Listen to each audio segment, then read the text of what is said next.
Welcome back to Beyond the Wrench. My name is Jay Goninen, and I am your host.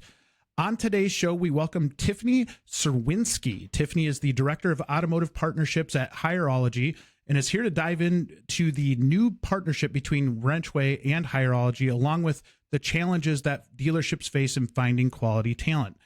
I've had the pleasure of getting to know Tiffany here over the last few months as we've built this partnership between Hireology and WrenchWay, and it truly has been a pleasure. I am so excited to have you on the podcast. How are you doing today? I'm good. I'm so excited to be here. Thank you for that very kind intro. Can't wait to get going. It's so fun because you and the entire team at Hireology has just been a blast to work with. You all are, in my opinion, very down to earth, really easy to work with, and just culturally just a great group of people. So it's been so much fun to get to know you guys. Thank you. And I don't think we've ever talked about this. One of our core values at Hireology is no assholes. So I feel I love it. Kind of embody that a little bit. So we appreciate that. And same goes to you guys. Like really having fun so far. It's funny that you put it in there. We, in our initial values that we laid out, the first company that I started was called Find a Wrench. And I had read a book called The No Asshole Rule, and that was one of the things that we had put in as well. It is so underrated I love that. Love the people you work with and just want to be around them. If I think we've all worked in places where maybe you didn't exactly love going to work or love the people that you work beside, and there's a huge difference when that happens. So I absolutely love that you guys have that as part of your values. Yeah, so fun. All right, so let's talk about you a little bit to start off. You've got quite a great history in the automotive business and have really parlayed that into what you're doing at Hireology. How did you pick automotive? Like, what was the thing that made you want to go into this business? Yeah, it was definitely not a thing to want to go into the business, I would say. Kind of an interesting backstory. I went to UW-Madison and Ford Motor Company. I know, go Badgers. Go Badgers, yes. Right. And Ford Motor Company heavily recruited at UW-Madison. And it was one of those things where I was in the business school. I was like, what am I going to do with my life? And Ford was where I ended up taking an offer. So I started my career at Ford in the Chicago region. And I spent about 8.5 years there. And so over 8.5 years, spent pretty much 100% of that time working with dealerships, which, like, looking back, sometimes I think about myself in those first couple of months and I was like, what the heck was I doing? Like, literally, I was totally clueless. And to now kind of be here talking as an expert on this subject is really cool. And I like to think about that coming full circle. But yeah, so I spent about 8.5 years working at Ford. I had a variety of different positions. I started on the service side as a zone manager, started actually up in Wisconsin calling on dealerships there. Went down to a couple other territories, and then I moved on to our business development specialist for service. And this was actually about like 7 years ago. And it was at that point with this job that I was really like, okay, I like this industry. Like, this is fun. There's cool stuff happening. And oddly enough, my big project was tech hiring. And this was like 7 years ago. And Ford came out with this initiative that was essentially just like, we need to add techs. Every region needs to add techs to dealers. Like, go and figure it out. And it was a really cool project. And like, I was sort of like, I don't know how to do this, right? But I ended up getting in contact with a lot of local tech schools. And that was really where I like kind of started having a passion for hiring, had a passion for like building a team. And there was like a clear need for dealers to think about it. Especially when it comes to technicians. Like, we've been talking about this now for 7 years. Like, I've been talking about this for 7 years. And we're still talking about it, right? So it's like all of this work continues to have to be developed. And I love working at Hireology now, where that kind of comes full circle and we're really kind of working to build teams and everything. Well, we'll talk some about Hireology. The one thing that I'm interested in is, if it hadn't been automotive, what were the other avenues that you would have looked to go down? Oh, geez. I don't know. Actually, that puts me in a weird spot because I was at a point where I was like, I'll take anything. I was like, give me a job. And for me, it was very much like Ford. Oh, that's a big company. Like it's a like well known. And I was really, really proud to go out there and be like, I got a job at Ford. It was very well known, and that was like important for me. So I have no clue what I would have done had it not been like auto. And yeah, I'm glad I ended up there for sure. So It's hard to get into B school at UW. That's a pretty impressive feat in its own right. Yeah, that's true. That's true. I mean, what a fun school. Like you're from Wisconsin. I'm sure a lot of your listeners are from Wisconsin too. So gotta represent. Love it, love it, love it. So you transitioned from Ford to Hireology, and I think your Ford experience will come back into play as we go through this discussion, because what you learn in being in dealerships is so vital and key to even what you're doing right now. But going from that, almost blue blood of a company in a Ford to an up and comer, which is now there at Hireology. But at the time, it was in my eyes, I've followed Hireology forever, so it feels like it's been around forever, but not the 100 years like a Ford, right? And so right. Walk me through that kind of thinking. When you go to Hireology, you're able to use your background, your education to really parlay it into a strength in this up and coming, just super, super company. What was the appeal in making that move? Yeah, that's a good question. I just a little bit more on the background. Like I said, spent about 8.5 years at Ford. So that's a long time to be in dealership all the time. Like coming from the corporate side of things, like working with dealerships, trying to like parlay that information all the time. And for me, like I really enjoyed the people that I worked with at Ford. But I was ready for a change, and it was a change that was going to kind of take me out of the auto industry and into the tech industry. And I think it's an important thing to think about as we think about like people leaving automotive or people choosing to go to automotive. I feel like my experience is not unique, right? You kind of get burnt out with some of the stuff that you go in and talk about and over, and like again, loved working for Ford, had great experiences, but it was one of those things where it's like I could stay in automotive or I could go to tech and try something that's very up and coming. And what I love about tech and working at Hireology is you still get the automotive industry, but you've got the other things that people are looking for, like flexibility and career growth, for example. And just, a company that has, a lot of passion for its people and everything. And you can really get that at a smaller company. But we'll get to a little bit more of the metrics and stuff later, but like there are a lot of reasons that people leave their jobs, and a lot of the ones that we find with the people that we survey from Hireology are the same ones that sort of made a difference for me too. So yeah, it was a big step. I had thought about it long and hard, but I mean, Hireology is a great company. We've got great vision, great messaging, and a lot of fun to work here. And I think like what we're trying to get out and work with our customers, our dealers, and everybody is really important, and it's not gonna not be important anytime soon. So got to keep fighting that fight. It's different though, right? And I made that swing from the corporate world, being a rep. I was for Bobcat Company for quite a few years, and making that jump is, in my experience, and it was a little different because I had started something that was like just nothing, right? And so being able to have the confidence that your background is going to apply to whatever it is that you're moving forward with, I think is huge. And I give you a lot of credit because you were able to kind of keep that history in that experience as valuable to what you're doing now. And I think even with personal friends, I see them where they'll hop from, one industry to another industry, and maybe, that experience is valuable, but it doesn't, the connections that you've made and the friends that you've made in that industry kind of start to go away. And what you're able to do in the jump that you made was really able to leverage those relationships and able to keep those friends that you've grown up with in the industry essentially close to you, because it is, I think, really, really important and something that gives you a good foundation to build on. Right.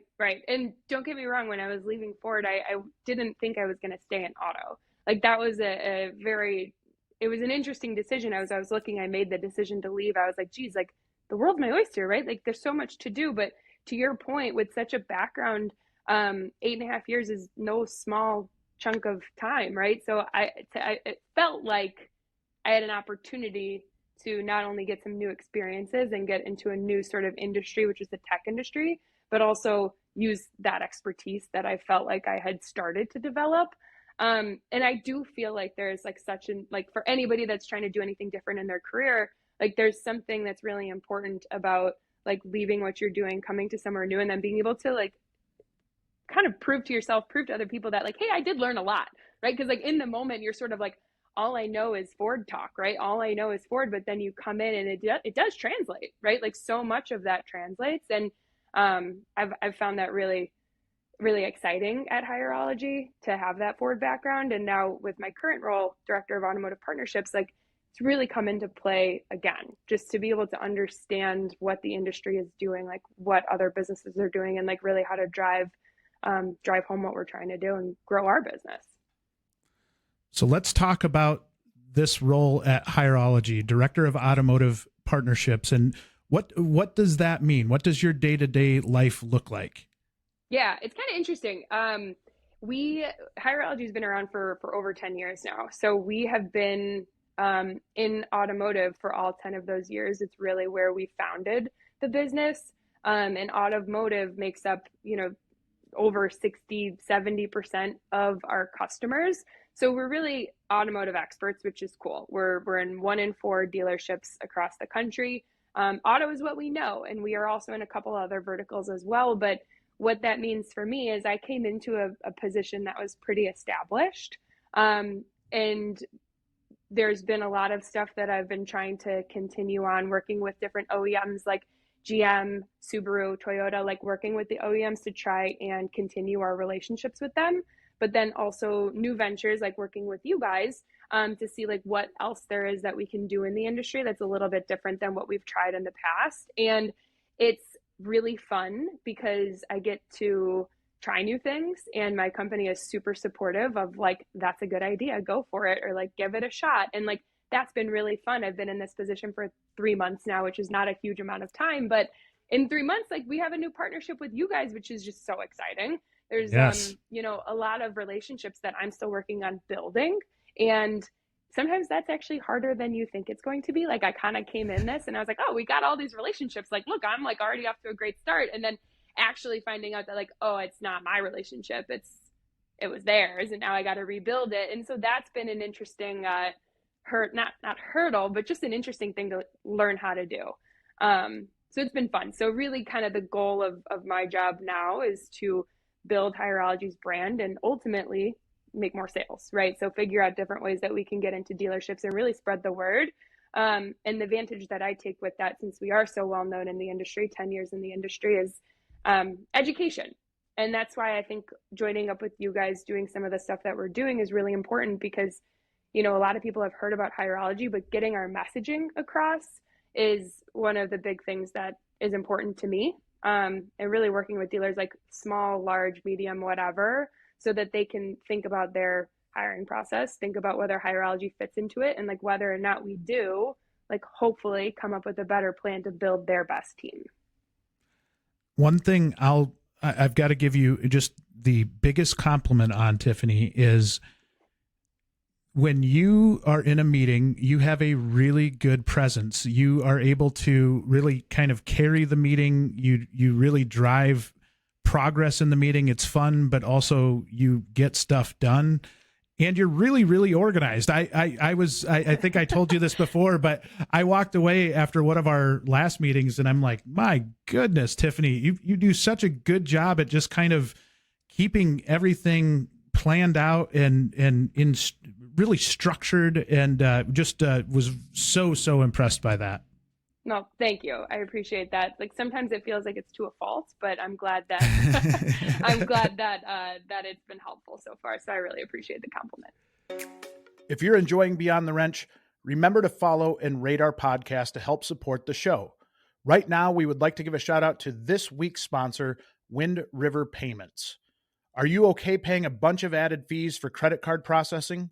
How about waiting for hours or days for a call back from tech support at your payment processor?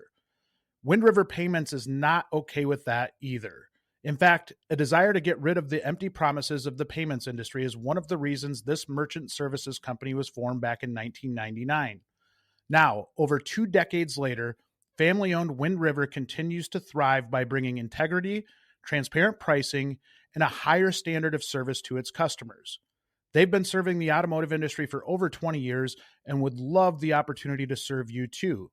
Give them a call at 833-274-5875 or visit windriverpayments.com. So I think most people probably that are listening to this know who Hireology is, but for those that don't, can you give us kind of a Cliff Notes version of what Hireology is and really what you do for all of these dealerships? Yeah, for sure. So Hireology, at the core, we're an applicant tracking system. So essentially anything that you as a customer, as a dealer need, from posting a job to having applicants on that job filter into your applicant tracking system, to reviewing their resume, sending out pre-screens, using contact like text and email to contact those applicants quickly, all the way through interview scheduling. We have references, background checks, things like that, but all the way through like actually hiring somebody.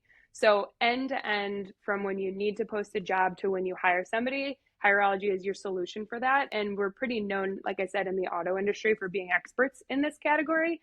But really that's where the crux of our business is. It's in applicant tracking. So we post to a variety of different job boards like WrenchWay, like Indeed, and a couple of the other big ones, and really helping dealers to organize themselves, collect all of their applicants, put them in one place, and just really work on the process for improving the hiring process at a dealership so that it is streamlined, smooth, and that people that are applying enjoy the process as well. So we try and help in all areas of hiring. And it's a lot of things that maybe that dealership doesn't want to do, right? I think you make the stuff that even that HR person that's out there and they do some of that, they don't want to, or in a lot of cases they have a million other things going on, and the last thing in the world they want to do is kind of manage that piece of it. And again, as I've gotten to know Hireology, I think the software itself is just brilliant. I think what you've put together in terms of making that easier for that dealership is amazing. I can't get over how streamlined you've kind of made that process, and do think you take a lot of headaches away from a dealership. Yeah, and I think that's a good point that I forgot to mention. We work with, the single rooftop dealerships that have a few hiring managers and no central HR, to we work with dealerships that have 50 or more rooftops that have that corporate HR department. So regardless of the size of the dealership, we can really work however they need to. So if you want to be in corporate HR and have total control over all the jobs being posted, all the applicants being reviewed, and all of that fun stuff, you can do that. Or if you want your hiring managers, your service managers, your sales managers to have some ownership in that process, you can do that too. So we're very customizable in the sense of whatever your process is or whatever you want your process to be, we can really build the platform to fit your needs and make your whole hiring process easier, like you said. And it's not just technicians, right? You're everything in a dealership. Right. Yeah. If we said it was just technicians, you'd be missing out on a ton of opportunity with Hireology. But nice thing about Hireology, experts in automotive in general. So we come prepared with job templates for sales, for office managers, for technicians across the board. So yes, you can post your tech jobs and your service jobs in general, but we are for the whole dealership. And that is really cool. That kind of brings me to the partnership between Hireology and WrenchWay.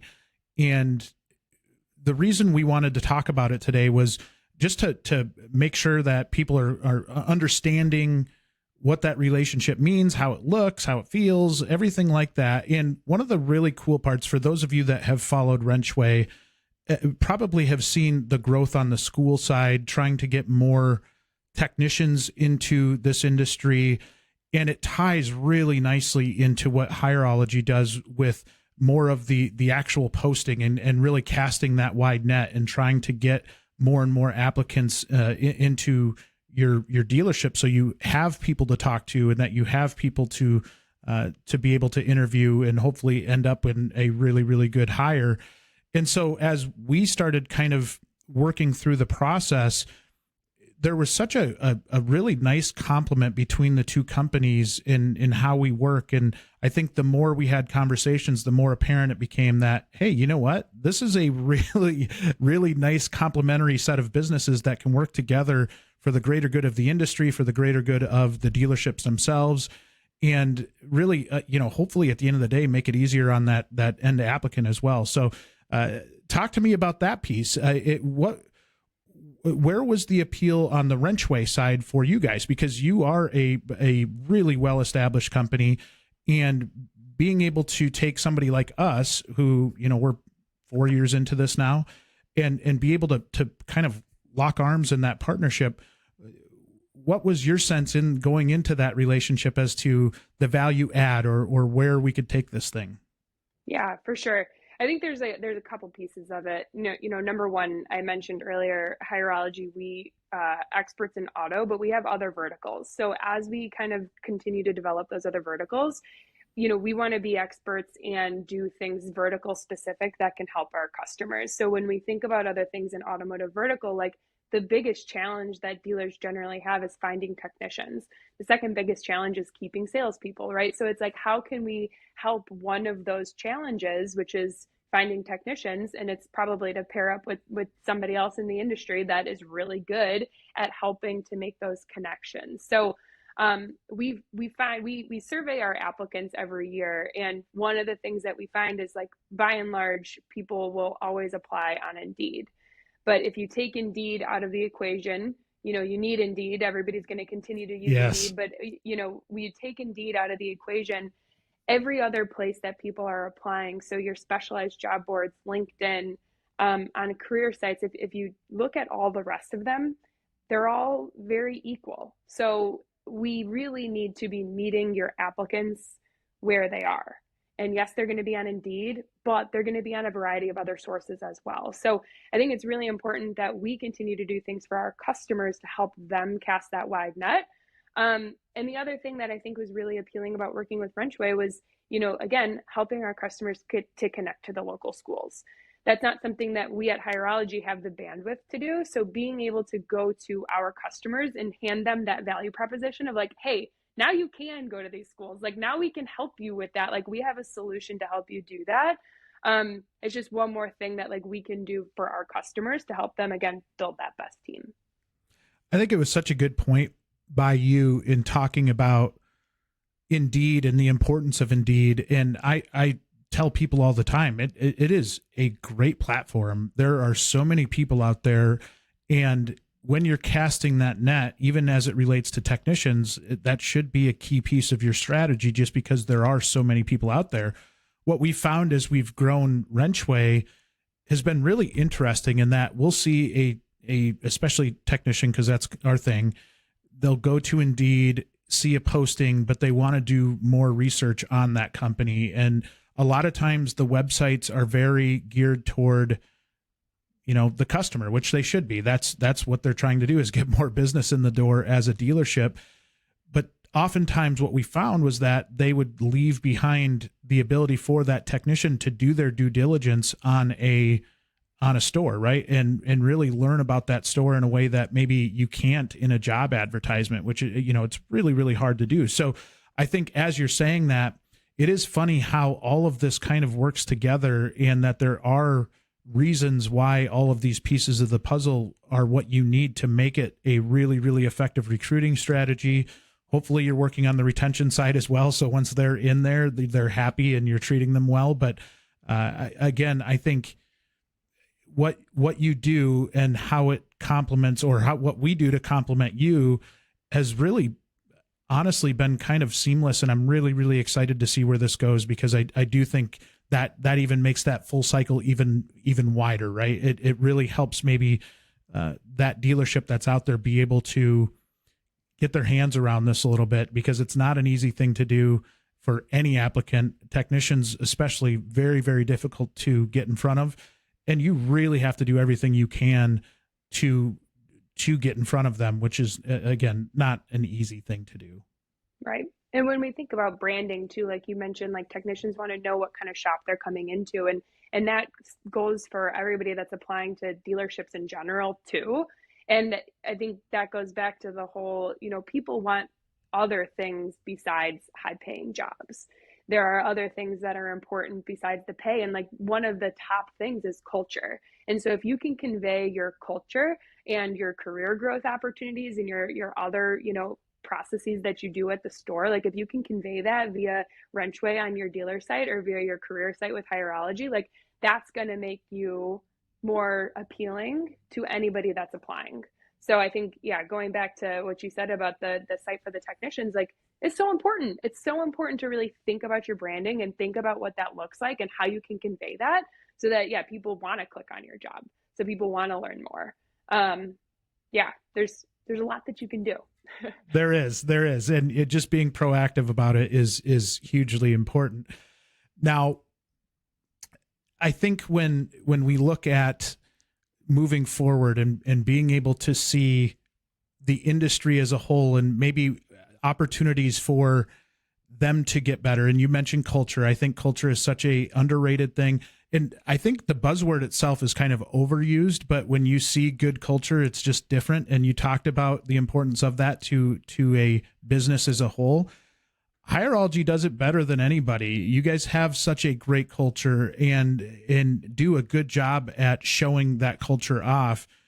Any advice for, and this might be for any type of business, let alone a dealership, but any advice to maybe that business out there that is looking to improve their culture or just trying to make it more fun to be at work in an effort to retain people? You've been ingrained in Hireology now for a few years. What advice would you have for a business when it comes to culture? Yeah, I think it's so important to think about that. And it's also so important to like reflect on that with your own employees. It's going to vary by person. But one thing that Hireology does that I think is great is every week we have a Tuesday morning huddle with our whole company. And we have an anonymous way to submit shout outs to people for a job well done. And so every week, one of our members of leadership gets up on our podium and they run through like our weekly huddle. Inside that weekly huddle, you've got a variety of things that people are giving just shout outs for, little paragraphs, big paragraphs, like whatever the case is there. But it really, it's great to see that other people are cheering people on. And it's motivating to want to help cheer people on. So every week we also have, or every year we have a new theme. This year's theme is better every day. So every week we have a better everyday winner, right? Like who's that person that is really putting in that extra effort to do something a little bit better. So I love that about Hireology. We're all about giving props to other people, and that makes the culture just so inviting, welcoming, and all of that fun stuff. But the other thing that I would say is like, ask your employees what they want. A lot of people don't know what they want. And so it's hard, but if you think about something like flexibility, which is really important for culture, a lot of dealers will automatically go to like, well, I can't work from home, so I can't be flexible. And that's the reality is that's not what flexibility means. Like there's a lot of variations to flexibility. For example, like you could find that like somebody needs to pick their kid up from school at 3:30 every day. And so they need to come in an hour earlier. Like that's flexibility. If you just have that open conversation about like what it is that people want, we can make our people a lot happier and add to that culture of people wanting to work there, and for a variety of different reasons, just talking about it. I get the sense that we are starting to see dealers shift in that regard, right? And I'm curious as to if you're seeing it now that you've been in the industry for quite a while. Are you seeing a little bit of that shift to more flexible work schedules or, whatever benefit? It feels like we're moving in the right direction now. Yeah, I think like slowly but surely we are. I reflect back on, physical punch cards, like when I started back at Ford and like going into service departments, like, what is that machine, right? And like, that was not that long ago that people are, and I'm sure people are still doing that. So I'm probably hating on a couple people at this point, but like you think about things like that are a little bit archaic. But you've got dealers that are very, very innovative. And I think of like one large dealer group that they're trying to be more flexible, and they're giving all of their employees the opportunity.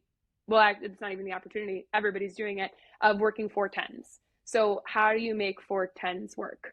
A lot of things need to change, but 410s and all of the things that need to change with that go along with that is really worth it to their employees, because it gives them the flexibility to have 3 days off, to have more time with their family, do the other things that they want to do. And that's flexibility to that group. So actually what this group is doing is they're moving their hours every day from 10 to 6. So everybody who's working that 410s, like that's your 10-hour shift right there, the opening and then the closing. So I think it's a really interesting thing to do, and it takes a huge overhaul, especially when you start to think about like multiple locations in there. But it's things like that like, even if we try it and it doesn't work, it's going towards something that's giving your employees a little bit more flexibility. And I think that's really important. The other thing that I'm seeing more of in the industry is like people, kind of fighting for like wage increases. I was working with a dealer in my previous job at Hireology, and they went into this huge wage study on what other people in their area were getting paid for jobs similar to like receptionists and porters. So they did this massive study. I helped them with some data. We talked about it. They took it back to their leadership, and they ended up like, I can't remember what the dollar amount was, but they increased all of their porters' wages and they increased all their receptionist wages by $1.50, like whatever it was, because they were able to do that and take that to leadership and say like, we're going to lose people if we don't stay progressive in the stuff that we're doing. Those things like that, even putting the effort in there and like making those small changes, I think that goes a really, really long way for those really entry level positions. Could not agree more. I applaud the dealer that did that, because in any dealer that makes changes based on what they're hearing, and maybe, I think 10 years ago, most dealerships probably would have said, yeah, we're not doing that. Like, that's not something that is in our wheelhouse. And, we're just going to operate this way because we've operated this way for the entirety of our company. Right. And so as you're starting to hear more and more of those dealerships that are starting to adapt and change, I think you learn things as you go through that process as well. I was talking to somebody the other day that they also went to 410s, and one of the things they learned was that it really cut down on their appointments, so personal appointments, such as like a haircut or something like that over the course of the week, because they could do it on their day off. And in the past, you wouldn't have been able to do that. You're running from sun up to sundown, it felt like, every single day. And so allowing that employee to have a little bit of flexibility was huge. And I think as you have open and transparent conversation with your teams, there's so many opportunities to learn and get better and try to figure out how you become that destination type of employer. And I think that's such a key right now, because if you're not aiming to be that destination type of shop, there are others that are working toward that and are getting better and are Right. more attractive to that person that's out there. So I'm guessing you probably see something similar, but those high achieving dealerships, the ones that listen to their people, typically don't have nearly as tough time finding people as maybe those others that don't. Yeah, no, absolutely. And I think it goes for so many things in the industry, but if you're not doing it, you don't have the time to change, or you don't whatever, somebody else is doing it, right? Somebody else is making 410. Somebody else is raising wages. Somebody else is like improving their process for hiring. Somebody else is hiring more quickly. There's so many other things that, like, if we're not putting in like a little bit of effort, then we are getting passed up in some form or fashion.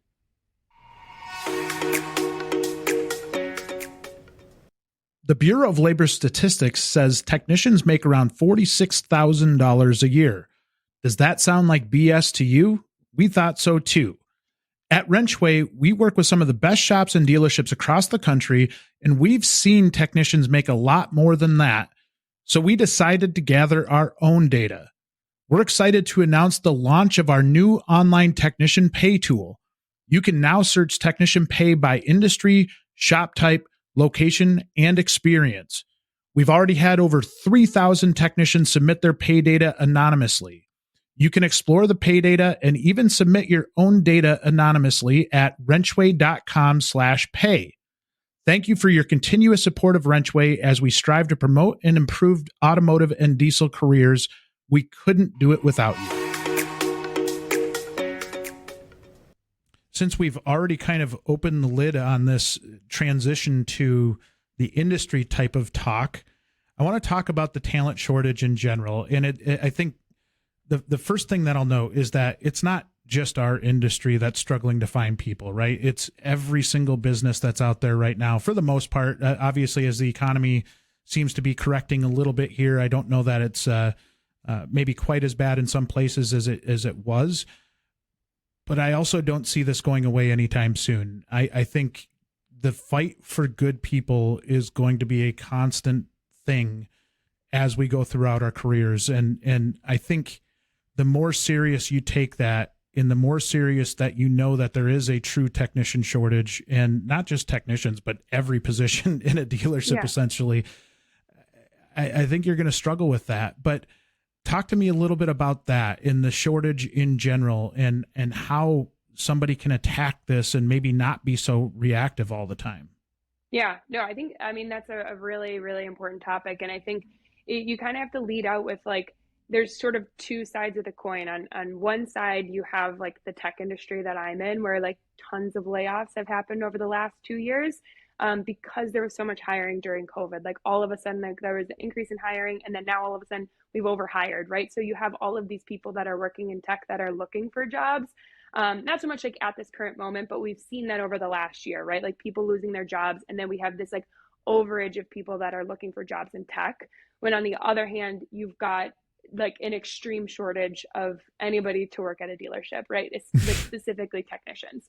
So when you think about that, juxtaposition, I think there's a lot that goes into that. Like, number one, a lot of the technicians that are retiring are baby boomers. So you think about all of that generation retiring now, and then we have this shortage of people that entered the market after baby boomers. And then when you think about millennials and that generation, we were all encouraged to go to four-year colleges. There was so much less emphasis on the trades. And so we had this significant drop off of people going to tech schools. So you've got baby boomers retiring, and then you've got less people entering the tech schools. And all of a sudden you've got about 1 million people who you're short on technicians. And that's a true stat. Within the next 5 years, we're going to be almost close to 1 million people short in technicians, which is insane. Scary. Like, how do you recover from that? So, one thing that I think is really important to think about, that we don't always think about, is inviting people into the automotive industry. You have to sell people on why automotive is a good industry to go into. And I go back to the fact that, like, I left automotive a while ago. So, like, how can I sell people on that, right? But it is like training people that, it is a good industry. There's tons of people that love the automotive industry. And, like, I do too. But a lot of people outside of the auto industry don't know that it's a lovable industry, right? Like, there are things to love about it. So we need to be selling automotive more so than any other industry. Like, you need to sell the industry, not just your dealership. When we think about women in automotive, like, women are close to half of the population in general. Women are only about 3.5% of technicians, which is wild. It's not that wild, but it's wild at the same time, right? Like, that's so small. And comparably, only 11% of salespeople are women, which to me, that's crazy. Right. And, when we think about only 11% of women, or 11% of salespeople being women, I think that's just a huge detriment to dealerships in general.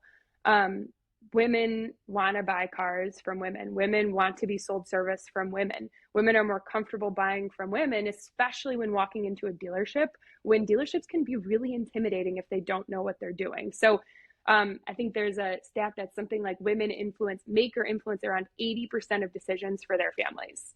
So if you think about that, and like, you walk into a dealership as a woman and you're like thrown off by whatever situation, you could have lost the car sale. You could have lost your service sale. There's so many sales that could be lost because, women making 80% of the buying decisions walks in and they're uncomfortable.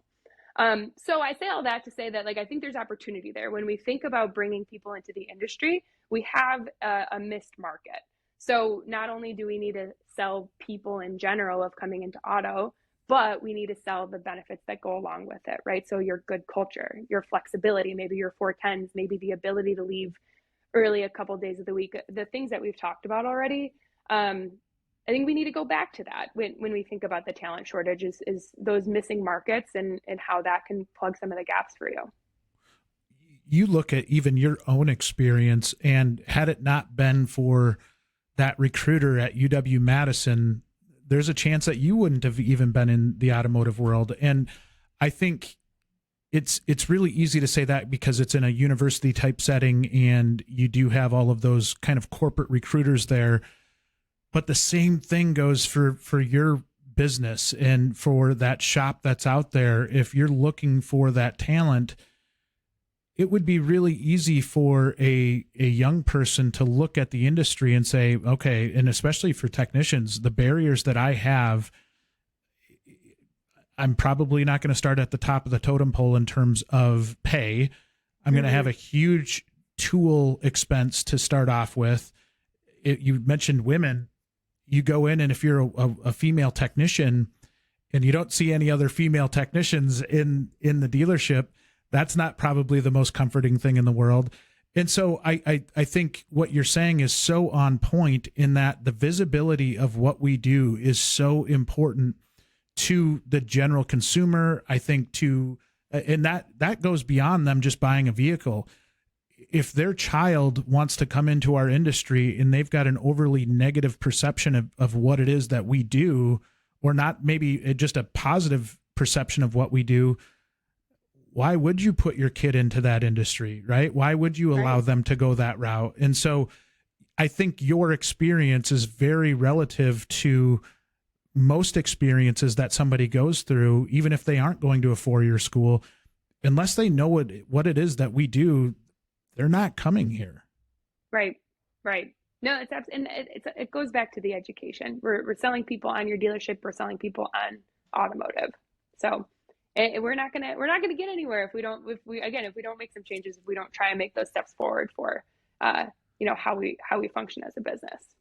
One of those changes that we talk about quite often is leadership in dealerships and the need for strong leaders that are motivational, that are maybe a little different than they looked 20 years ago, right? And I think as and I say this, and I don't want to pin this on millennials and I say this all the time, that if you're that, you look at career pathing, for example, if you're that 55-year-old technician and your body's starting to break down and you don't know what the next thing is, you're just as terrified, if not more terrified, of what your next 10 years is going to look like than that person just getting into this business.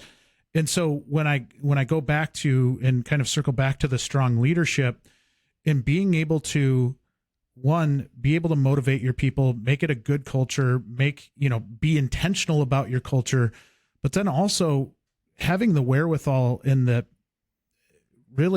vision to be able to paint a picture for somebody as it relates to a career path, or just putting some structure around their careers in general. How important is that leadership going to the next level in impacting our future industry? Yeah, I think it's super important. You think about even culture, right? Culture is made up of so many small things, but if leadership doesn't embody those things, it's not going to trickle down. And that's the same for the tech industry, the auto industry. It's the same for any industry. So really, we need strong leaders. And it's interesting when you think about like the comeuppance of people in dealerships, is like the leaders at dealerships have been there for years and years and years, right? So they only know one way. You sort of do need somebody to break in and say, like, this is whack, right? Like, this is weird. Why are we doing it this way? Like, why are we not doing such and such? Like, you need somebody that's going to be a little bit more of an innovator to come in and maybe change some things. And I think that goes same thing for career pathing. A lot of times people will say, well, like, of course there's a career path. Like, well, you get promoted and then you get promoted. And it's like, okay, but like, what does that look like? You get $1 raise and $1 raise. Like, there's not like, if we don't sit down and actually think about what that career pathing looks like and what that promotion looks like, how can you communicate to that to the people that are starting with you? So, one of the things that we do at Hireology for our customers is we build a career site, which I mentioned. One of the things you can feature on your career site is your career path. And you can customize that. But I think even having it laid out, like a couple of those very basic ones, right? Like if you start as a porter, eventually you can be a service director. You start as a porter, eventually you can be a platform manager. Like, is if you have some basic outline of what can happen, that's a really good visual for people. But again, you need the buy-in from the people up above. Like, these are the steps that you can take. Like, and you need people to, have yearly touch points. You need people to have an open door policy. You can't just say it that we have a career path and then not do anything about it, right? So we need to be doing more to have that open door policy for our people, to speak openly about it and like be open to new ideas.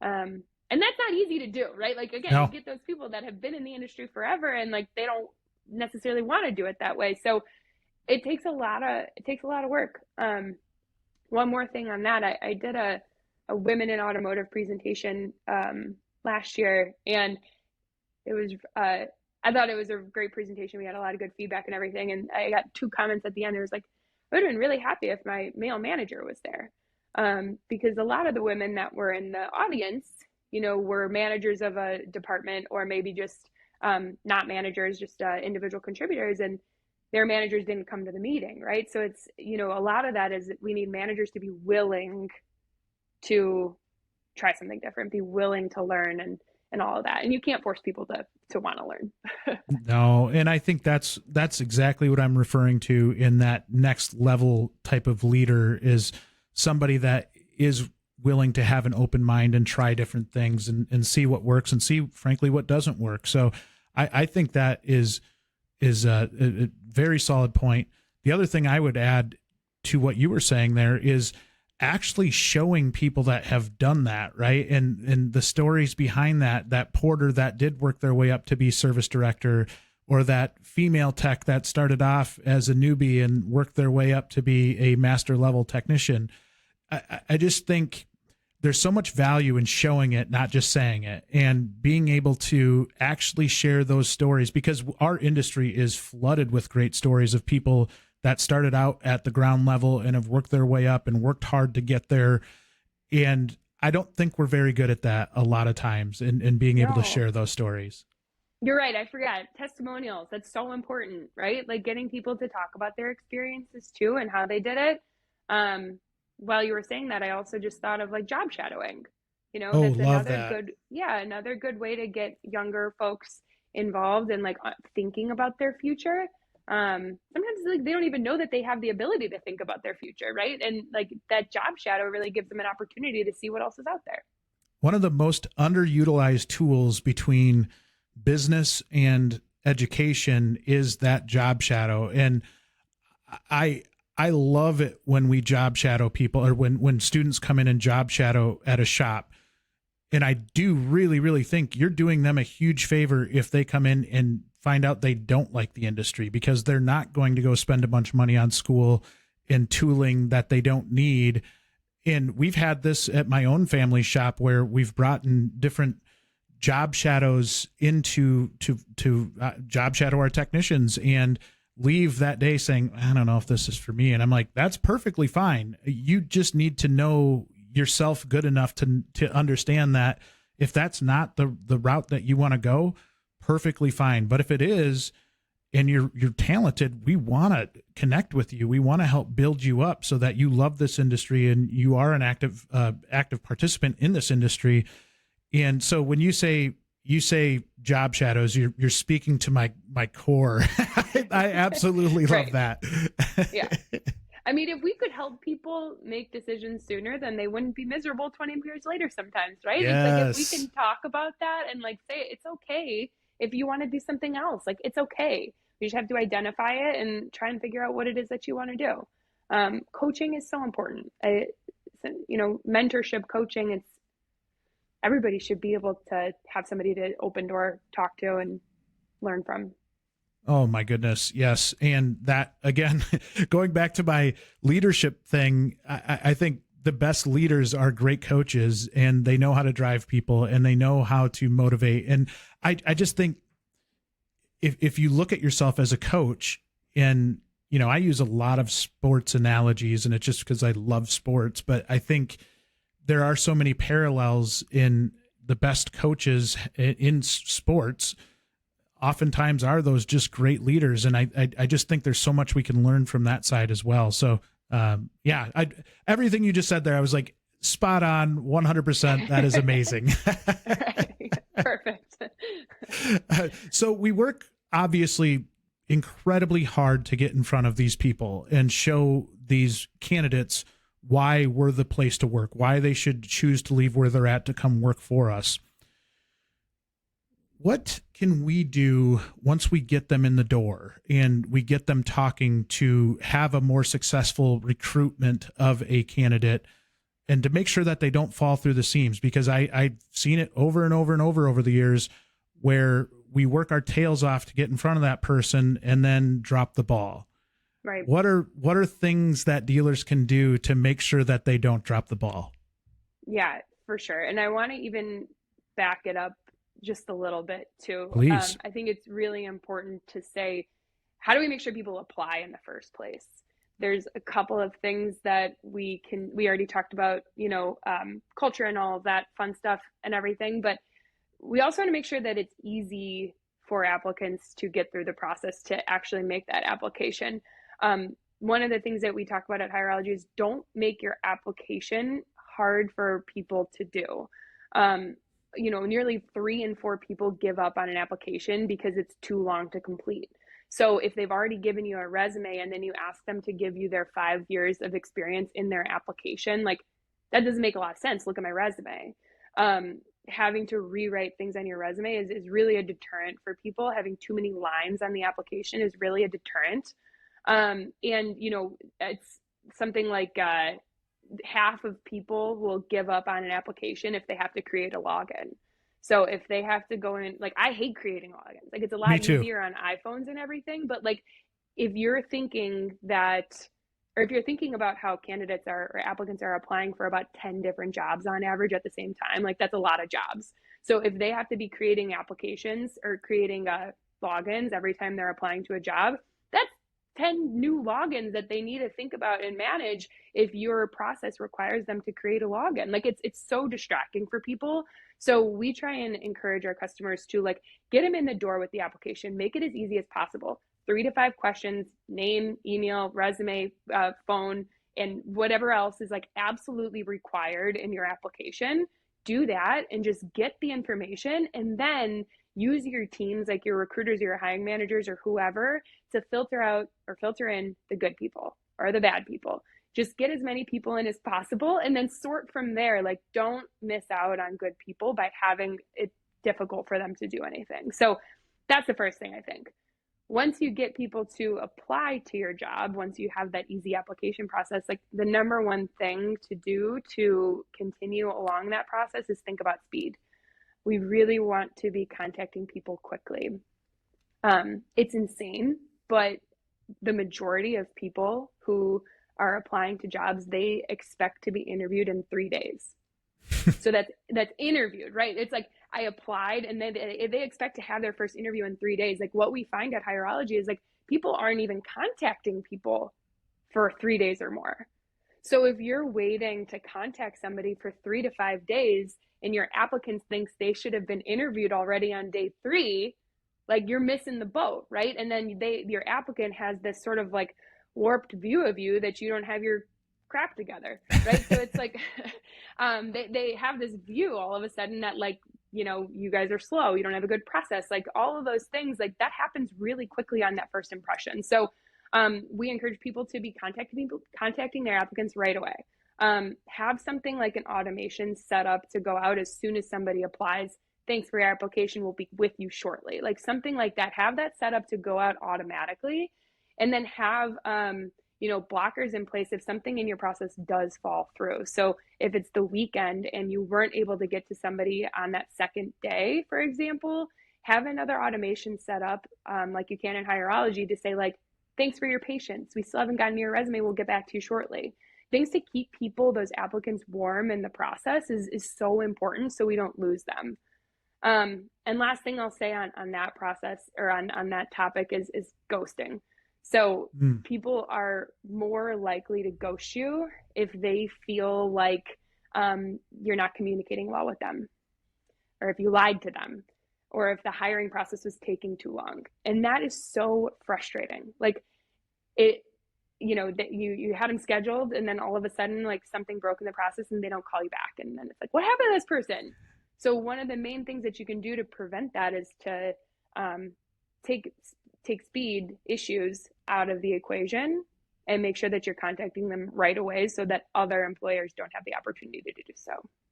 And it's such an easy process to attack, right? I mean, if you look at it, maybe go try to apply to your own job at some point, or just talk through the process with somebody. And I guarantee there's going to be some low-hanging fruit that you can work on and improve. And you're probably never going to be perfect, but at least you're constantly working on that process and how fast you respond to somebody, how you respond to somebody. And if you're making the efforts to put yourself in a better position, I can't imagine that you're going to have less success, right? I have a feeling that you're going to be far more successful if you are really focused on that speed side. Yeah.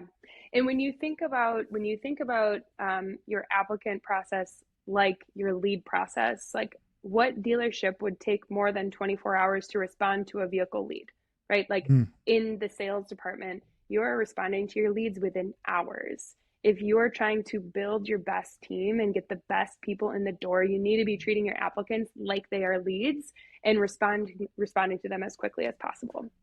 And there's tons of people that aren't doing that, and there's tons of people that aren't monitoring that. And I would say, like, if you don't have the ability to monitor those things, like with something like Hireology or a different ATS, at least start to think about it. Like, reflect on your process and say, like, all right, we're not monitoring this, but like, what can we monitor? What is our current do we have a process? Like, just even asking those questions to get an understanding of like what's happening is better than just like going in blindly and not having any clue what's happening in your process.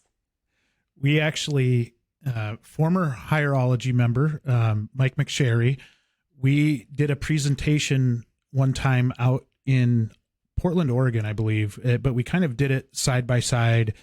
And in that workshop, we had all of the dealers break off into different roundtables, and then had all of them try to apply to their own jobs and to see how hard it was to actually just apply for a technician position.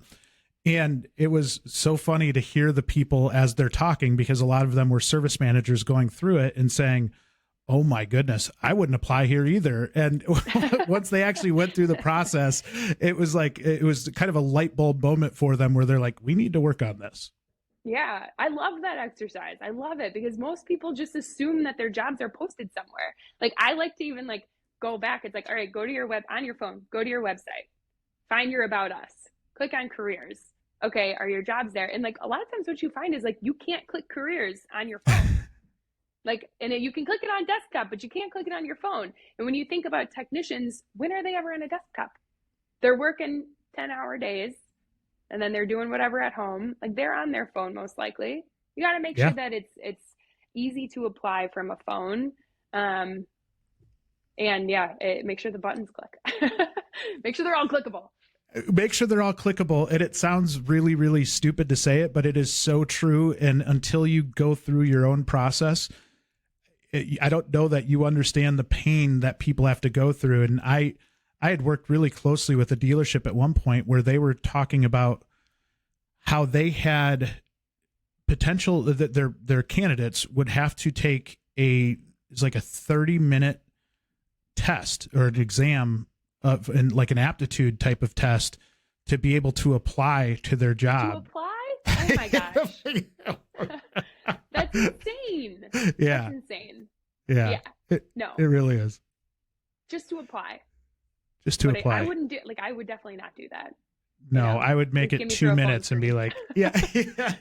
Well, and I think as you're talking, one of the things that really sticks out to me, and I think something that as that hiring manager needs to think about this is, what is your goal in this? If your goal is to only drive applicants and not to really see that process all the way through, great. But if your goal is to actually, hey, all I want to do is drive a conversation because I want to get to know this person. And for anybody that's looked at a lot of technician resumes over the years, there are a lot that don't do a good job at explaining their skill sets and what they are. And oftentimes we'll just discount the resume and say, yeah, it wasn't a good resume. And in reality, they just weren't good at writing a resume. So you missed out on a conversation there that could have led to a really, really good team member joining your team. For sure. And I think, the thing that just comes to mind, which is, I don't want to spend too much time on this, but it's AI. I think AI is a great tool, but when it comes to hiring, if we use AI, there's the opportunity that we narrow out or eliminate too many people based on things like spelling errors or poor grammar or like whatever the case is. Like there's the opportunity that AI is going to eliminate those people. And I think it's important, but I think there's the human element of hiring is very important now. And I think it always should be important. Doing things like adding automation and maybe AI for job descriptions or something like that is fine. But we just want to make sure that like we are looking at every resume. There is so much to be learned from people if you just, give them a chance. So you go through all that process and you get them in the door and you hire them. What can a dealer do to make sure that they're treating that person really, really well and making that person feel welcome once they actually get their body in the doors? Yeah. And this is all about, onboarding. Like, how is your onboarding experience? And onboarding really, it doesn't start on day one. It starts like 1 week in advance, because think about all the nerves that go into starting a new job. It's like, I'm going to start on Monday and I still don't know what I'm supposed to wear, where I'm supposed to park, who I'm supposed to meet with. Like, what if I'm late? Who do I call? Like, a lot of these questions people worry about in advance. And if you wait until the first day to give them information like that, it's too late. So really, like at Hireology, we like to talk about like starting your onboarding experience like at least 1 week in advance. Really clear instructions of like what to expect over this next week, what to expect on day one, what you need to do in advance of starting on day one. Some of the most innovative dealers are already putting all of their onboarding paperwork and everything digitally. So we really don't want people to be coming in on their first day of work and doing paperwork. Some of it, like I-9s, are really hard to do digitally, but it's possible. So if you're doing all your paperwork on the first day, that is a poor use of your time. That could be done in advance. So number one, start before that day one, hopefully like a week or a couple of days in advance. And then think about what day one and week one really look like. The last thing you want is for somebody to come in on day one and then be like, okay, where do I go? Where's my bay?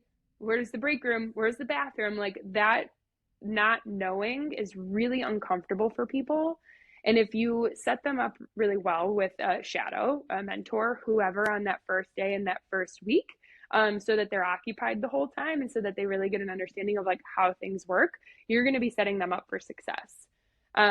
We found that people that say that they have a positive onboarding experience, so they knew what they were doing on the first day, they were met at the front door, they got lunch, or like whatever the process is, they are 80% more loyal to their current employer.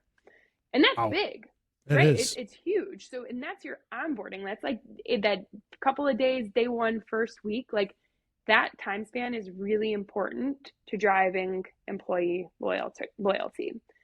So think about it. Like sometimes the small things like swag are really important. I remember when I started at Hireology, I got a box in the mail.